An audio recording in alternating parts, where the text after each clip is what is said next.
किन्नर चुड़ैल। गोरखपुर नाम का एक गांव हुआ करता था।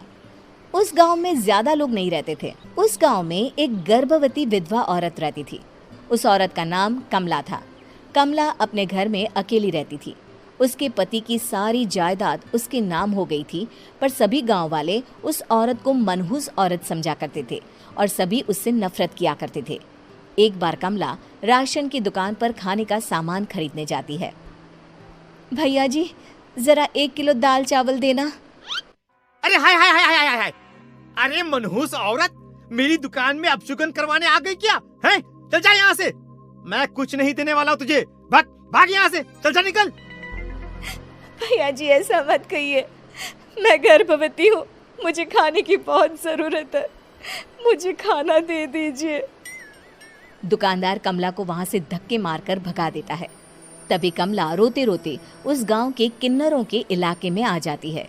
गांव वाले किन्नरों को उसी इलाके में रखा करते थे, क्योंकि वो लोग किन्नरों को पसंद नहीं करते थे और उनके इलाके में रहने से मना करते थे।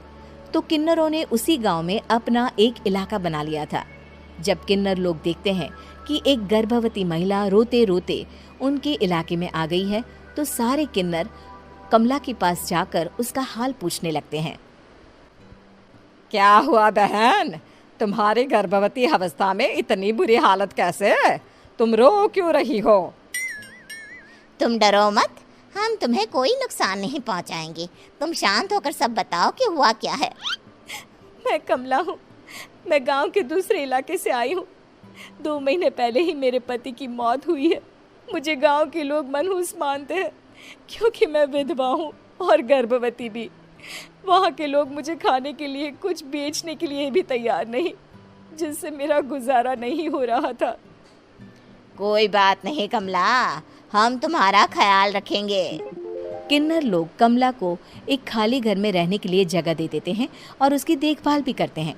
कुछ ही महीने बाद कमला अपने बच्चे को जन्म देती है, पर अफसोस, कमला बच्चे को जन्म देते ही अपनी जान गंवा देती है।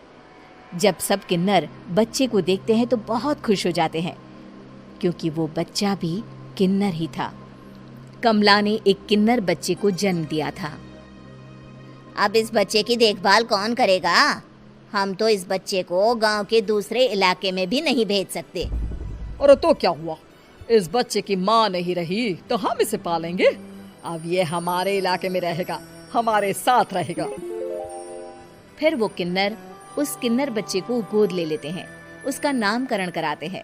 उस किन्नर बच्चे का नाम शक्ति रखा जाता है।